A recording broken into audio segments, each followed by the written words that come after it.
Primera Tesalónica 4, versículos 1 y 2, dice así la palabra de Dios.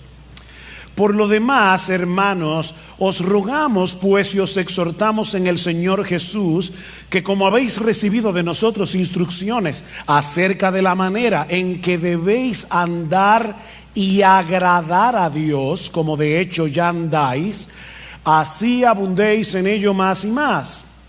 Pues sabéis qué preceptos os dimos por autoridad del Señor Jesús. Todo cristiano que tome en serio su cristianismo se arriesga a ser etiquetado como fanático.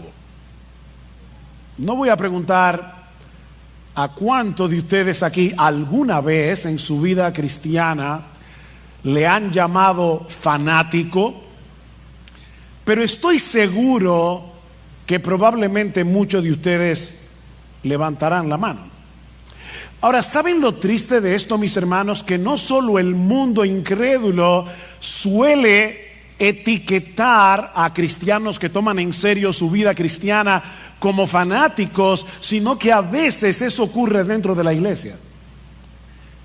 Dentro de aquellos que profesan ser creyentes. Sin embargo, existe una enorme diferencia entre un cristiano piadoso, entre un cristiano maduro y un fanático.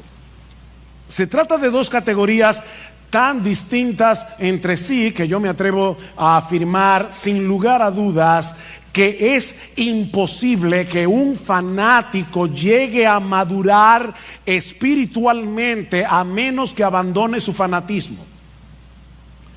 Déjenme repetirles eso otra vez. Son dos categorías tan distintas que es imposible que un creyente pueda seguir creciendo, pueda seguir madurando espiritualmente a menos que abandone su fanatismo. El problema, mis hermanos, es que si no sabemos distinguir unos de otros, podemos etiquetar de fanático a un creyente al que deberíamos estar imitando. Yo me pregunto, ¿en cuántas de nuestras iglesias Pablo habría sido considerado un fanático? ¿O María de Betania? ¿O el mismo Señor Jesús? El diccionario de la Real Academia define el término fanático como alguien que defiende con tenacidad desmedida y apasionamiento creencias u opiniones religiosas, o alguien que está preocupado o ciegamente entusiasmado por una cosa. La palabra ciegamente es importante aquí. Si juntamos todo esto, el fanático es un individuo que posee un entusiasmo ciego, es decir, sin ninguna base racional, por creencias u opiniones religiosas que él defiende con una tenacidad desmedida. R.C. Sproul lo define, esta me encanta, como una persona que habiendo perdido de vista su meta, redobla sus esfuerzos por alcanzarla. Una persona que habiendo perdido de vista su meta, redobla sus esfuerzos por alcanzarlas. En otras palabras, él va corriendo hacia ningún sitio y al del que se le mete en el medio. Eso es un fanático. Hermanos, la verdadera piedad también es apasionada. La verdadera piedad es fervorosa, pero a diferencia del fanatismo se trata de una pasión y de un fervor bien informado, bien dirigidos. Usando como referencia la definición de Sproul, el creyente piadoso también se esfuerza para alcanzar una meta, pero no es un entusiasmo ciego, sino que surge de una fe que descansa en lo que Dios ha revelado de sí mismo y de nosotros como cristianos en su palabra. Este creyente, y yo espero poder estar hablando de ti esta mañana. Este creyente quiere vivir su vida de tal manera que esa meta trazada por Dios mismo, esa meta suprema, gobierne todo lo que hace, cada decisión que toma, la forma como se relaciona con los demás, absolutamente todo. Ahora, ¿cuál es esa meta? Trazada por Dios. O déjame ponértelo de otra manera. Si tú eres cristiano, si tú profesas ser cristiano, ¿qué es lo que Dios quiere de ti? Bueno, lee otra vez conmigo el versículo 1. Por lo demás, hermanos, os rogamos pues y os exhortamos en el Señor Jesús, que como habéis recibido de nosotros instrucciones acerca de la manera en que debéis, no es una opción, no es una sugerencia, en que debéis andar y agradar a Dios, como de hecho ya andáis, así abundéis en ello más y más. La meta suprema del creyente, es decir, la tuya, si tú eres cristiano, es vivir para agradar a Dios. La meta suprema del cristiano es vivir para agradar a Dios. Eso era lo que Pablo les había enseñado a estos nuevos creyentes en Tesalónica. Vieron en el versículo 1, como dicen en la mitad, que como habéis recibido de nosotros instrucciones, o sea, ya ellos habían sido instruidos cuando Pablo, Silas y Timoteo visitaron la ciudad de Tesalónica por primera vez. Ahora, recuerden, hermanos, que Pablo y su equipo misionero solo estuvieron unas pocas semanas en Tesalónica antes de tener que salir de la ciudad por la persecución que se desató contra ellos. Y en ese breve tiempo, una de las cosas que ellos enseñaron a estos recién convertidos es que ellos debían vivir para agradar a Dios. De hecho, Pablo les recuerda en el capítulo 2, si van conmigo por favor al capítulo 2, en el versículo 10, Pablo dice: vosotros sois testigos y también Dios de cuán santa, justa e irreprensiblemente nos comportamos con vosotros los creyentes, así como sabéis de qué manera os exhortábamos, alentábamos e implorábamos a cada uno de vosotros como un padre lo haría con sus propios hijos, para que anduvierais como es digno del Dios que os ha llamado a su reino y a su gloria. Eso fue lo que Pablo, Silas y Timoteo le enseñaron a estos tesalonicenses recién convertidos en las pocas semanas que tuvieron allí. Compórtense como es digno del Dios que os llamó a su reino y a su gloria. Así que mi hermano, mi hermana, no importa si tú te convertiste hace 30 años, no importa si tú te convertiste hace 2 semanas, la meta suprema de tu vida debe ser agradar a Dios en todo lo que haces. La meta de tu vida es vivir como es digno de ese Dios que en una manera eficaz te llamó personalmente con nombre y apellido para que tú compartas su reino y su gloria. Te repito, yo no sé si te convertiste hace 30, 40, ahora en la actividad que teníamos con los nuevos hermanos de la iglesia que fueron recibidos recientemente. Les decía: bueno, mi nombre es Ugel Michelén, tengo 45 años de convertido. No importa. Y yo me convertí hace 6 meses. No importa. La meta tuya y la mía es exactamente la misma. Yo con 45 años, tú con 6 meses. Vivir para agradar a Dios. Vivir como es digno de ese Dios que nos llamó a ser parte de su reino y de su gloria. En otras palabras, como bien señala un comentarista, debemos vivir en este mundo caído, déjame ponértelo más fácil, según las directrices, los valores, las prioridades y la gloria de tu destino final. Eso fue lo que Pablo, Timoteo y Silas enseñaron a estos creyentes de Tesalónica tan pronto vinieron a Cristo en arrepentimiento y fe, y ahora que Pablo les escribe esta carta, les dice exactamente lo mismo. Versículo 1 otra vez: por lo demás, hermanos, os rogamos de nuevo y os exhortamos en el Señor Jesús de nuevo, que como habéis recibido instrucción cuando nosotros estábamos con ustedes personalmente en la ciudad, ahora les repito, vivan agradando a Dios. Otra vez, Pablo les ruega. Esa palabra significa pedir encarecidamente. Yo les pido encarecidamente y luego los exhorta. Esta palabra tiene muchas acepciones en el idioma original, pero podemos traducirla aquí: os ordenamos, como un capitán lo hace con su tropa. Piénsenlo así: que vivan para agradar a Dios. Pablo era un buen pastor, y como un buen pastor, él se dirige a ellos con ternura: os rogamos, y con firmeza os ordenamos. ¿Ven? Ternura y firmeza al mismo tiempo. Y les recuerda que su ruego y su exhortación llevaban el sello de la autoridad del mismo Cristo. Os rogamos y exhortamos en el Señor Jesús. En otras palabras, como aquellos que hablan y escriben en el nombre del Señor Jesús. ¿Recuerdan la gran comisión?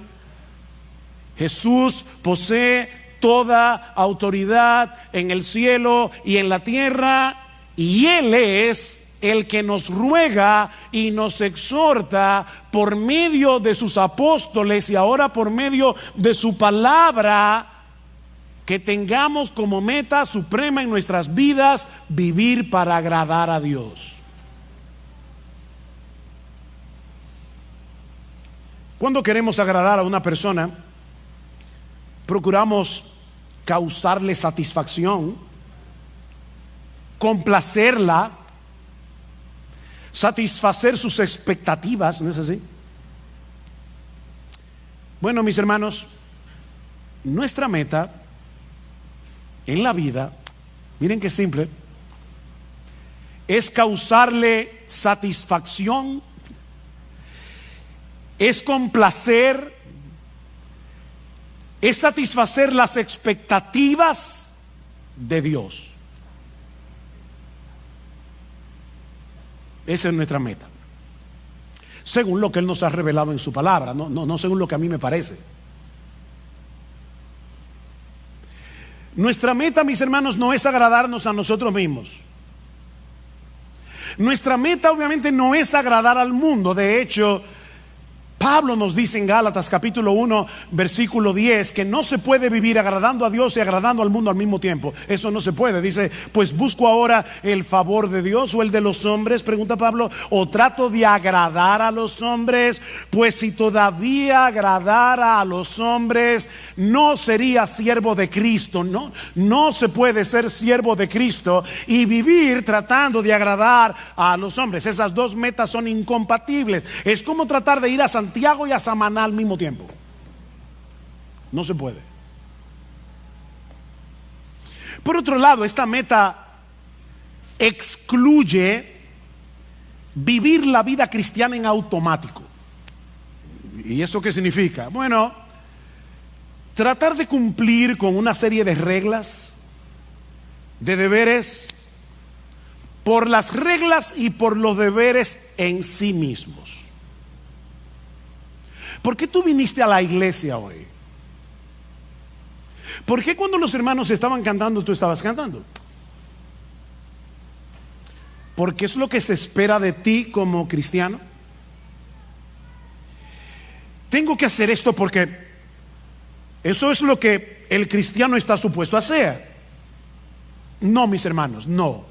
Hacemos lo que hacemos y dejamos de hacer lo que dejamos de hacer porque nosotros queremos agradar a Dios. Debiste haber venido a la iglesia porque a Dios le agrada que tú vengas. A Dios le agrada que tú vengas. Y eso hace toda la diferencia del mundo entre un fariseo y un cristiano, entre un legalista y un cristiano. Dice John Piper, agradar a Dios no es simplemente un deber religioso, es la esencia misma de la vida humana. O sea, oigan esto, hermanos, una persona, un ser humano que no está viviendo para agradar a Dios es como un reloj que no da la hora. Amigos que nos visitan, de verdad, lo que voy a decir ahora no quiero sonar ofensivo, así que voy a tratar de ser lo más dulce, tierno, tranquilo que yo pueda. Una persona que no vive para agradar a Dios no sirve para lo que fue creado.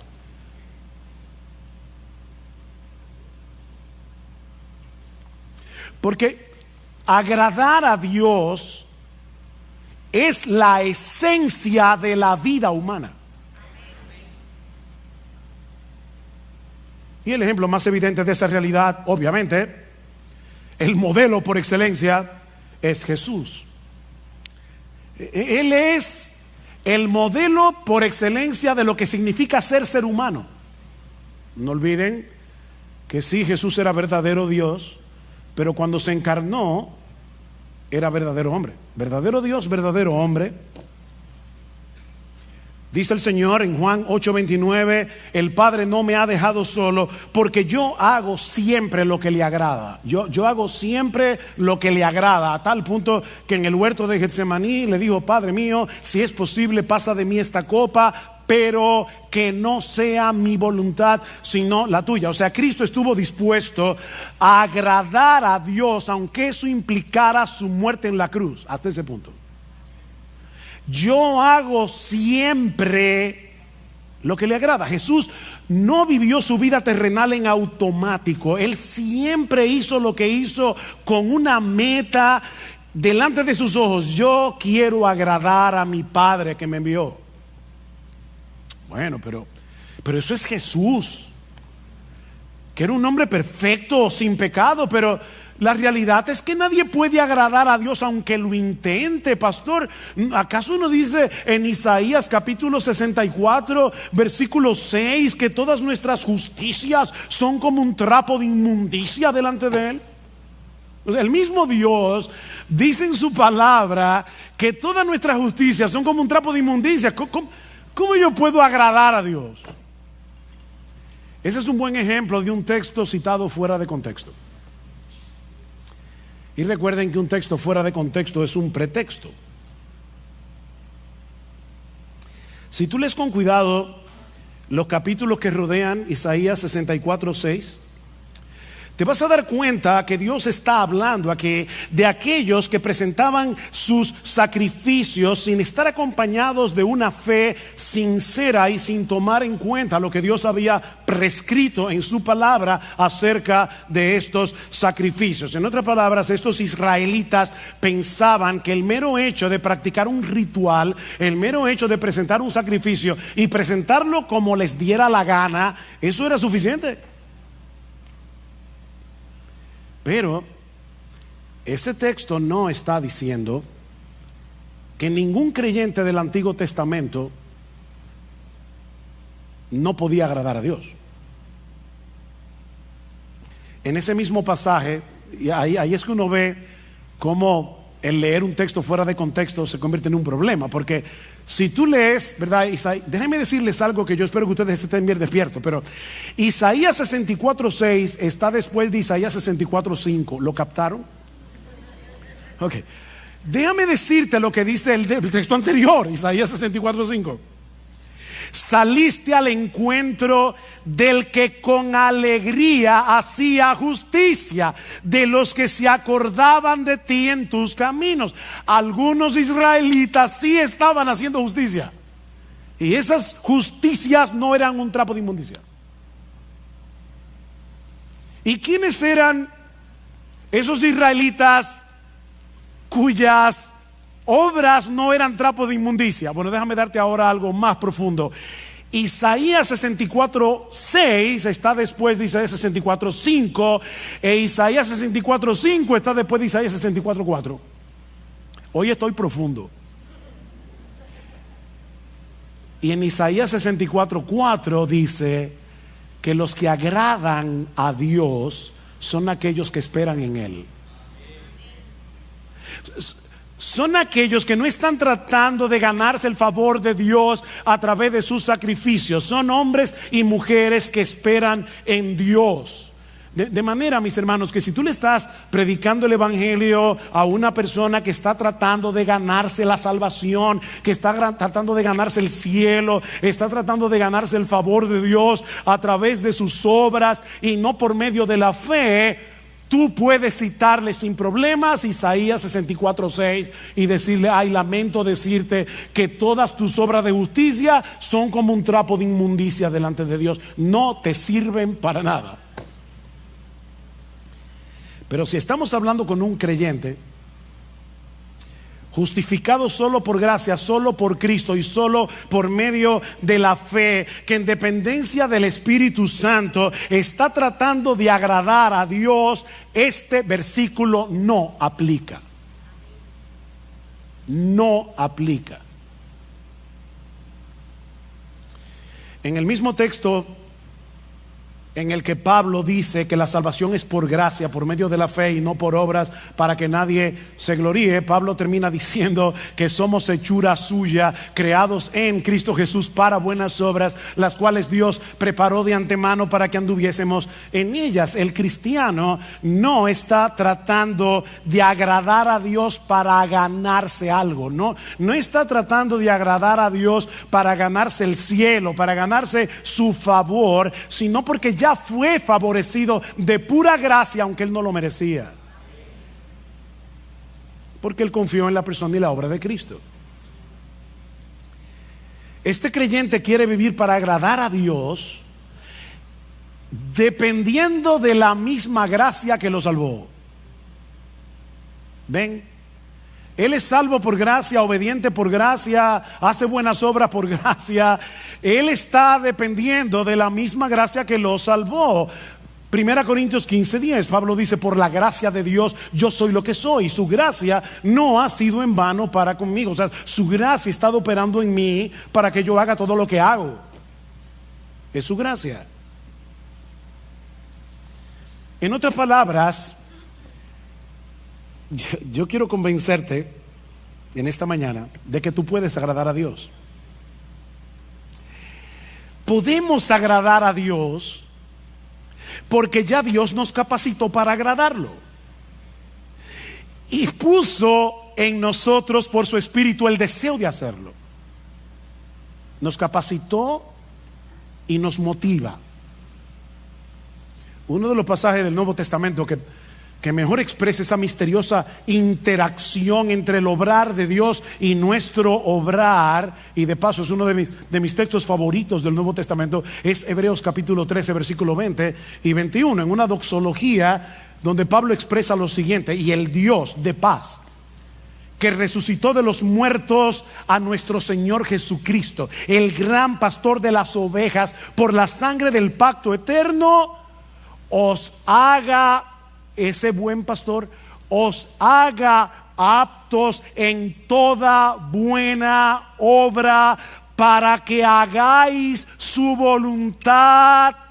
Ahora el misterio: haciendo Él en vosotros lo que es agradable delante de Él por Jesucristo. Haciendo Él en vosotros lo que es agradable delante de Él por Jesucristo, al cual sea la gloria por los siglos de los siglos. Amén.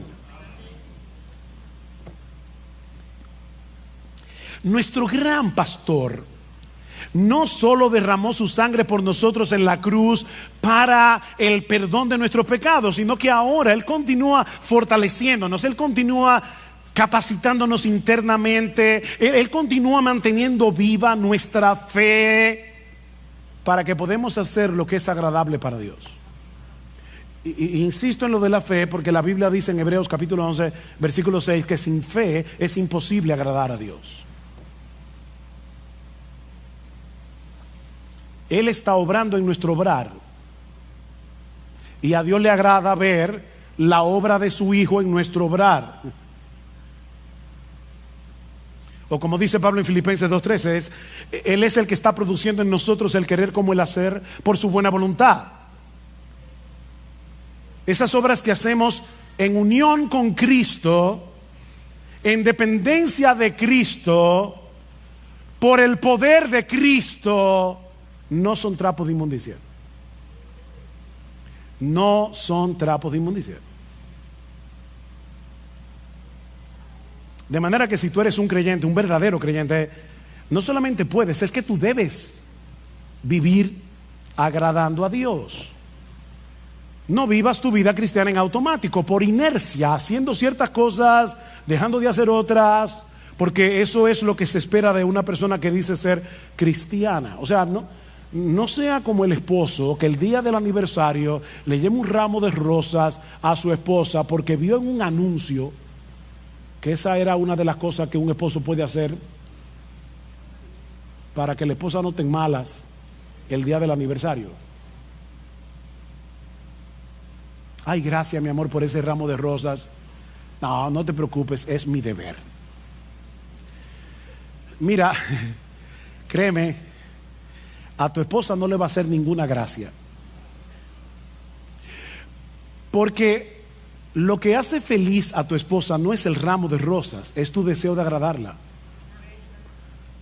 Como ella entiende, ¿verdad? El agrado.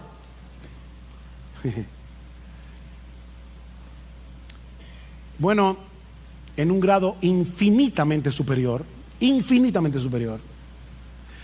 todo aquel que sabe que fue elegido por Dios el Padre para salvación desde antes de la fundación del mundo, todo aquel que sabe que Dios el Hijo derramó su sangre en una cruz para el perdón de nuestros pecados, todo aquel que sabe que Dios el Espíritu Santo le cambió su corazón, le dio nueva vida para que pudiera arrepentirse y creer en Cristo, debe anhelar de todo corazón vivir para agradar a aquel que lo amó de ese modo.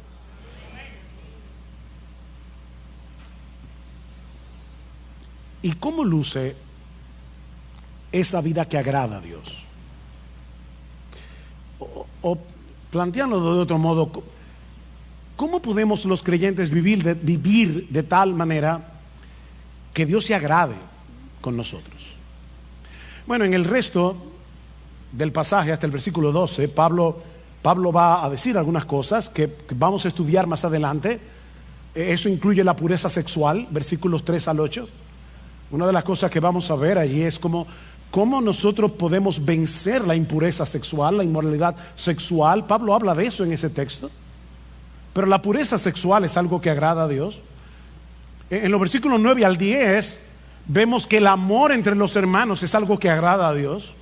Y ahora sorpréndete, en los versículos 11 y 12 vemos que a Dios le agrada ver a una persona siendo responsable en su trabajo. ¿Tú sabías eso? Que cuando tú eres responsable en tu trabajo, a Dios le agrada eso. Eso lo vamos a ver en el texto. Yo no me estoy inventando nada. Así que en este pasaje vemos que la pureza sexual, el amor entre los hermanos, el amor creciente entre los hermanos y la responsabilidad laboral son cosas que agradan a Dios.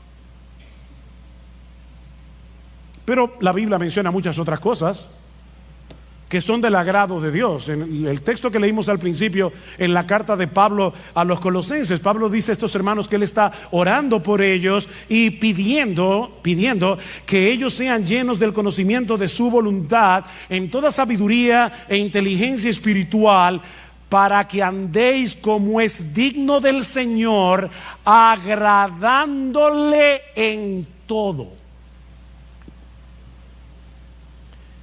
Pastor, en el texto griego, ¿qué significa la palabra todo? Eso mismo. Todo. Todo. ¿Y cómo yo hago eso? Bueno, el texto sigue hablando y nos dice algunas formas en las que nosotros podemos agradar al Señor. Dice, llevando fruto en toda buena obra, una vida fructífera agrada a Dios.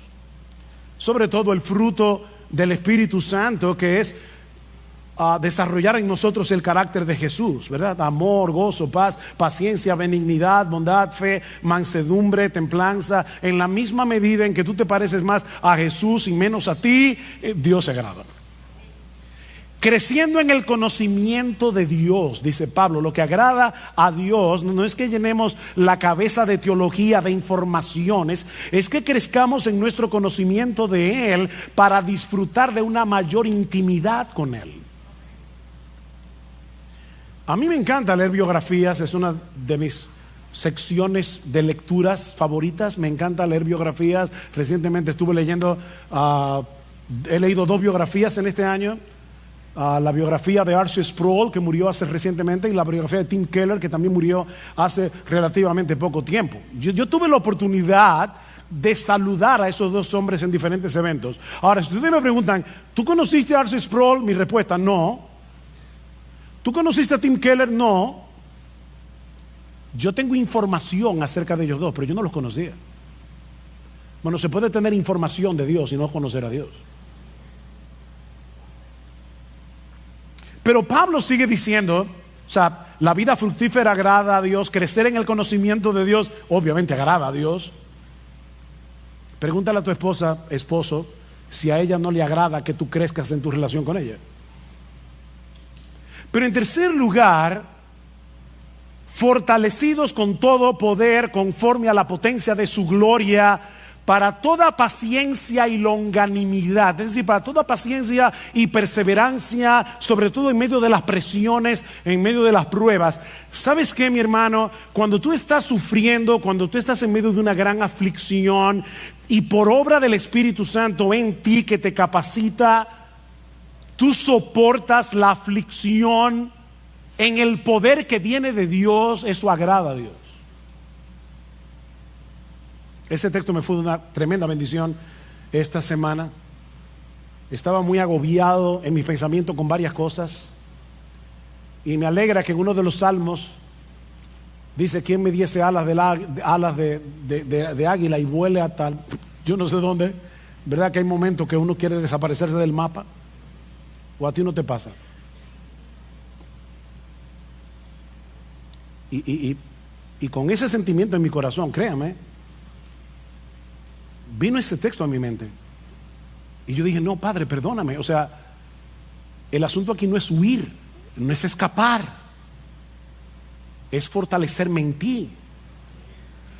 Porque cuando yo hago eso, a ti te agrada, a ti te agrada que en la prueba, en el dolor, me fortalezca en Dios. Eso agrada a Dios.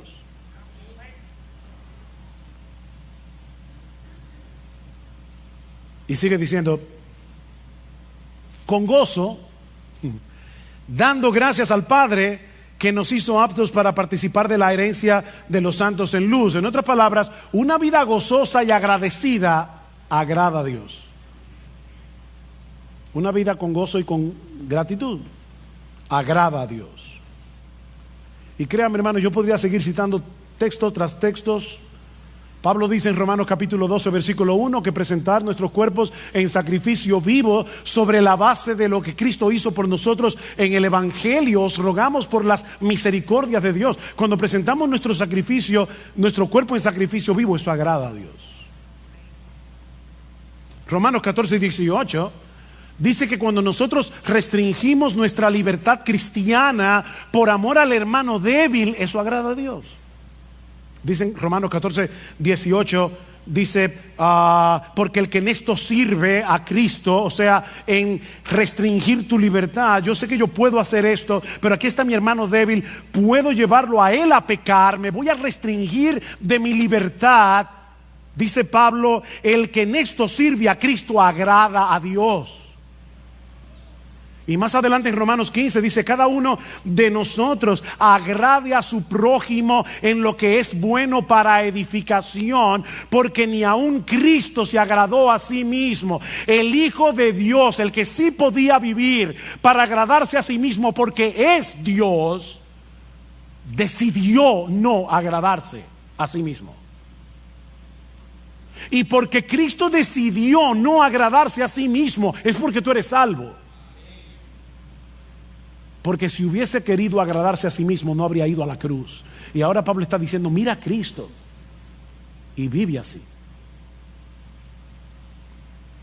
Hijos, niños y jóvenes, obedecer a vuestros padres agrada a Dios.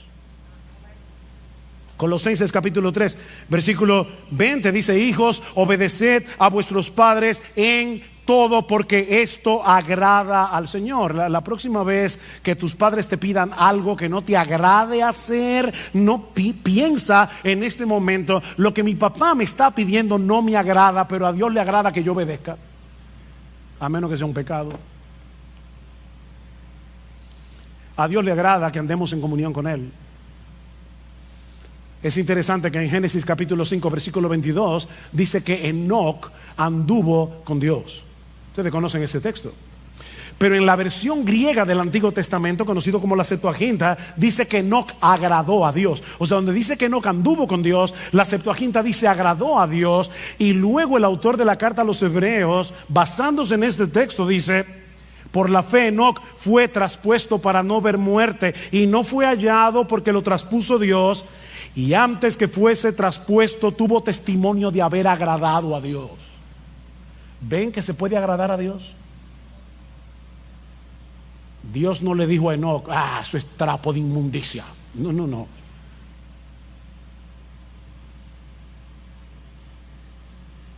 A Dios no le agrada que tú tomes tu Biblia y la leas como un fariseo porque hay que leer la Biblia.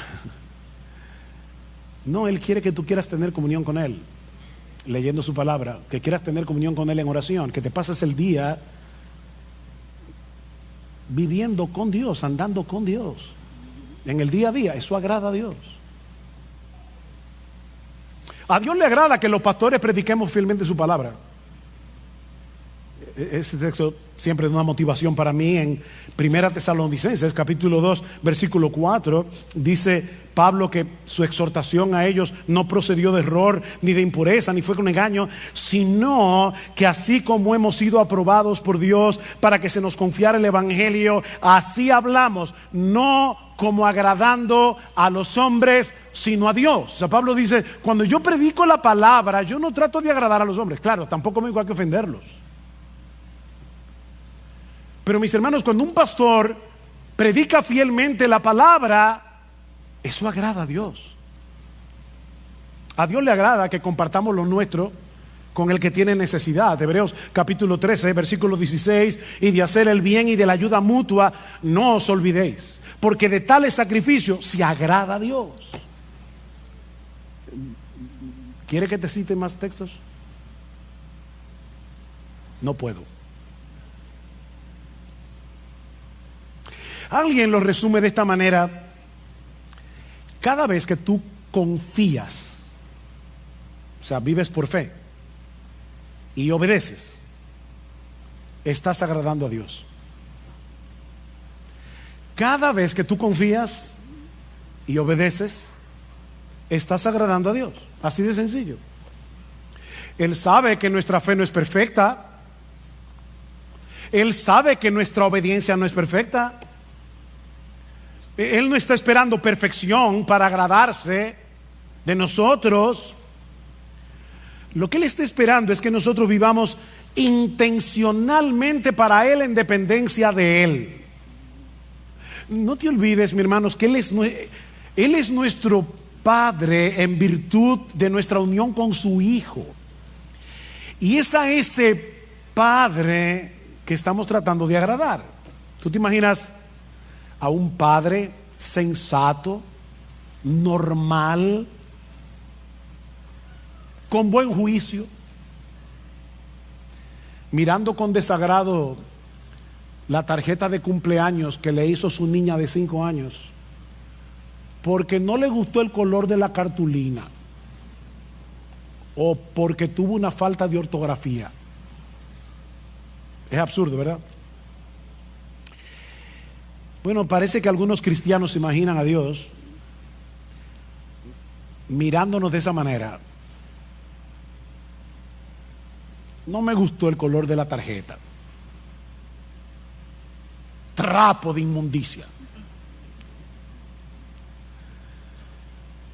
A.W. Tozer dice: de la falta de comprensión adecuada de Dios surge un mundo de infelicidad entre los buenos cristianos de hoy, un mundo de infelicidad. Y luego añade: se piensa que la vida cristiana consiste en llevar una cruz sombría y sin alivio bajo la mirada de un padre severo que espera mucho y no excusa nada. Un padre austero, malhumorado, muy temperamental y extremadamente difícil de complacer. ¿Te ha pasado eso por la cabeza? ¿Has visto alguna vez a Dios así? Ese no es el Dios de la Biblia. Ese no es el Dios que se nos revela en la Escritura como el Padre de nuestro Señor Jesucristo y que ha venido a ser ahora nuestro Padre por causa de nuestra unión con Él.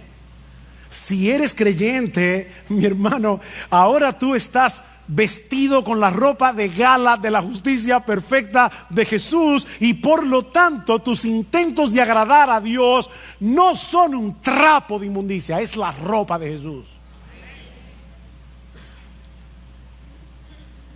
Pedro dice en su primera carta que los cristianos ofrecemos a Dios sacrificios espirituales que son aceptables a Dios por medio de Jesucristo. Yo he oído hermanos que le da vergüenza cantar en voz alta porque no cantan bien. O ellos creen que no lo voy a juzgar ahora, ¿verdad? O sea, ellos creen que nacieron con oreja, pero no con oído musical. Y prefieren cantar bajito. Mira, canta.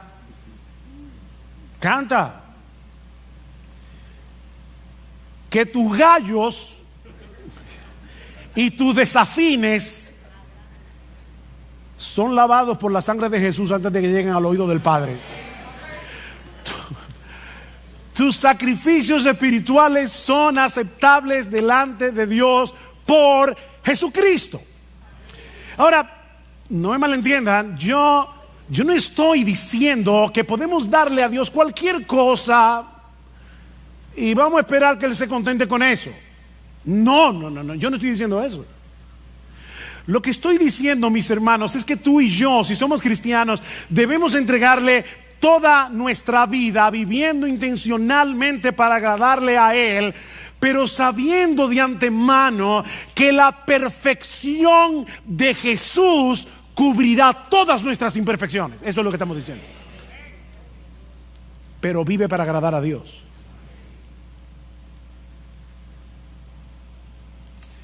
Pero el texto no termina ahí.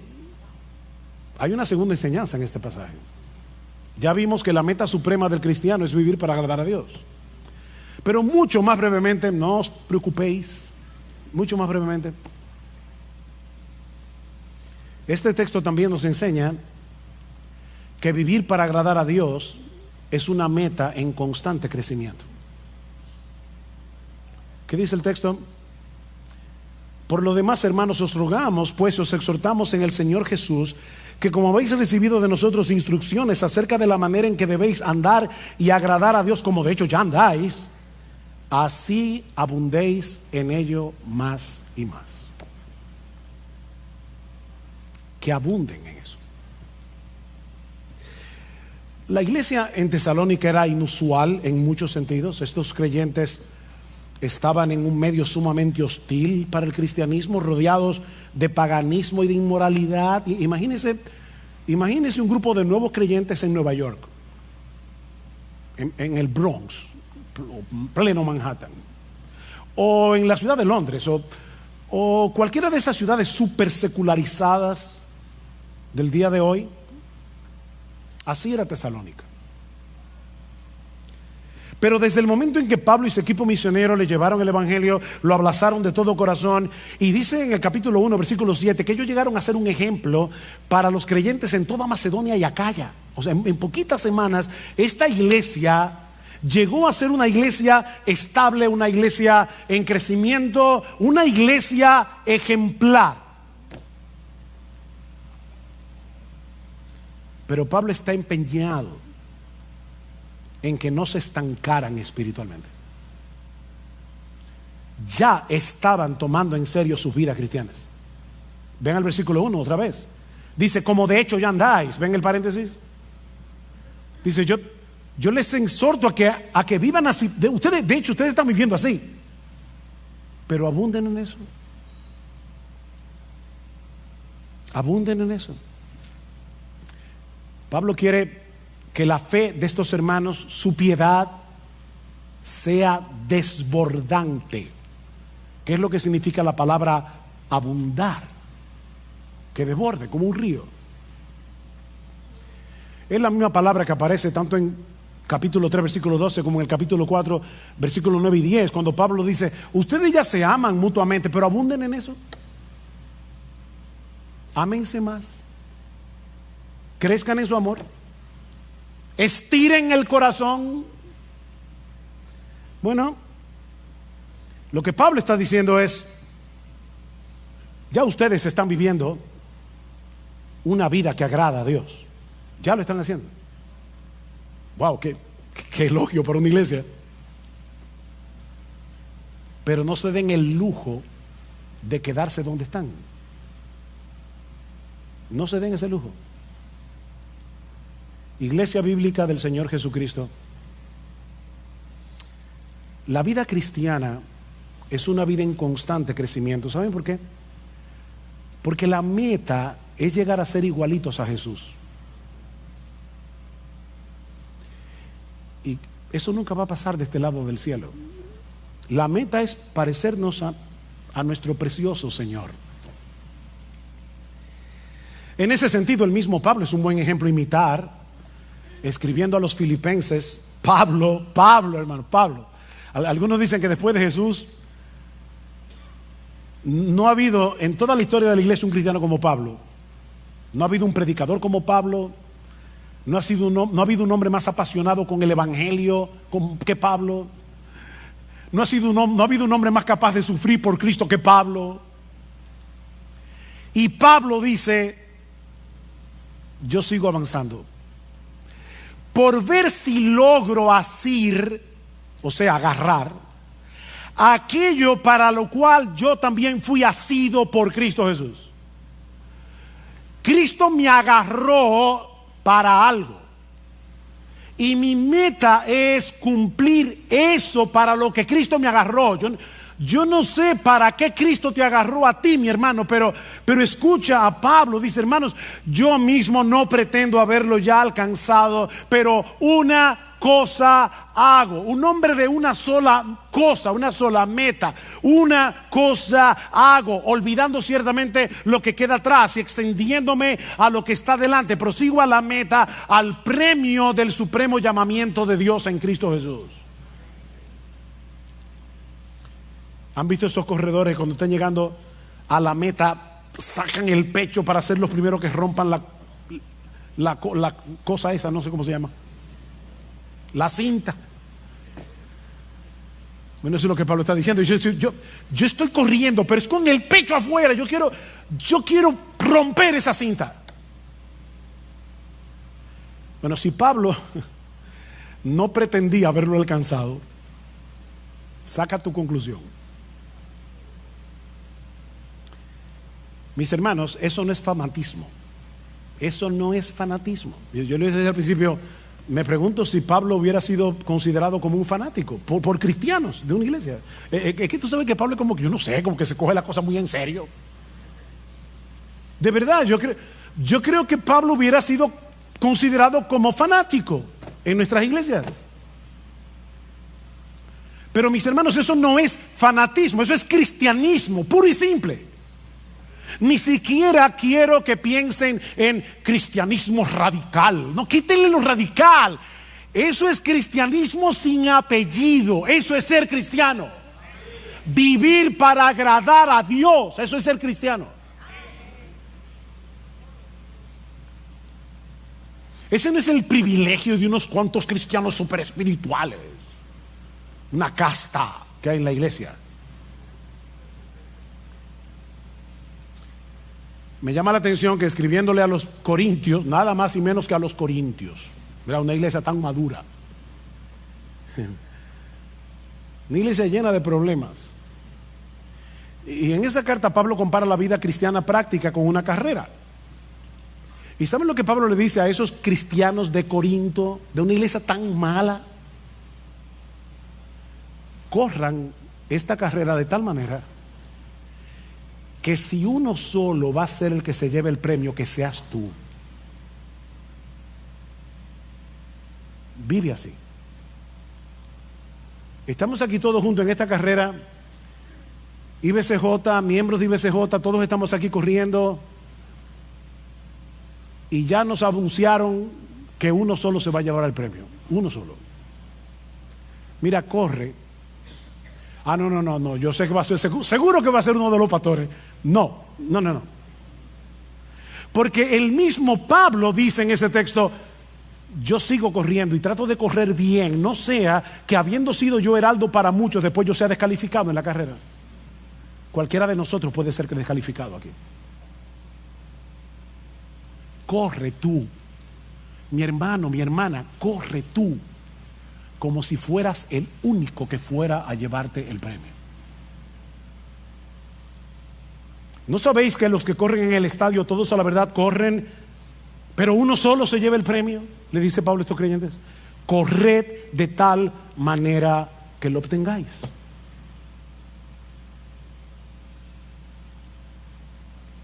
De nuevo, mi hermano, mi hermana, yo no sé cuántos años tienes que te convertiste al Señor. ¿10 años? ¿30 años? ¿45 años? ¿15 días? ¿Fue ayer? La meta suprema de tu vida no puede ser otra que procurar intencionalmente agradar a Dios en todo lo que haces. No para ganarte nada de Dios, no para ganarte su favor, no, sino porque ya fuiste favorecido gratis por causa de Jesús. Alguien dijo, y me encanta esta frase, la he repetido otras veces en este púlpito: no trates de impresionar a Dios, que ya Cristo lo impresionó por ti.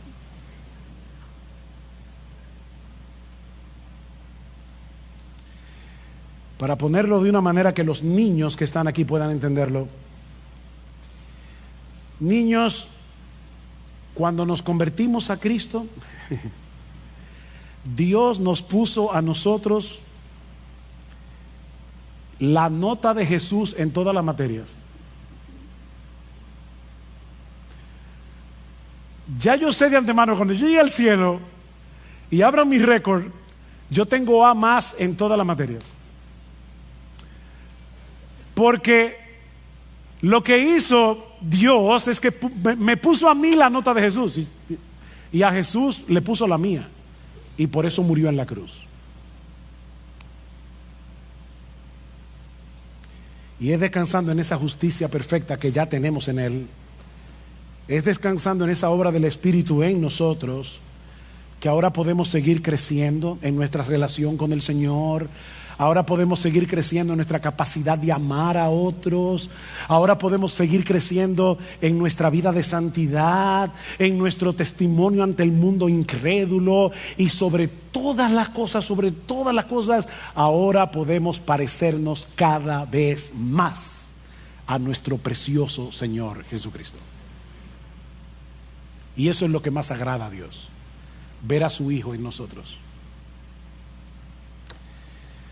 Así que, hermano, para concluir, olvídate todo lo que ha quedado atrás en tu vida cristiana. Todo, olvídate de eso. Y continúa extendiéndote hacia lo que tienes por delante. Porque no existe, óyeme bien, no existe una vida más plena, más bienaventurada, más dichosa, más satisfactoria, y no sé ya cuántos otros adjetivos usar, pero no existe ninguna vida que pueda compararse con la vida de aquel que vive para agradar a Dios.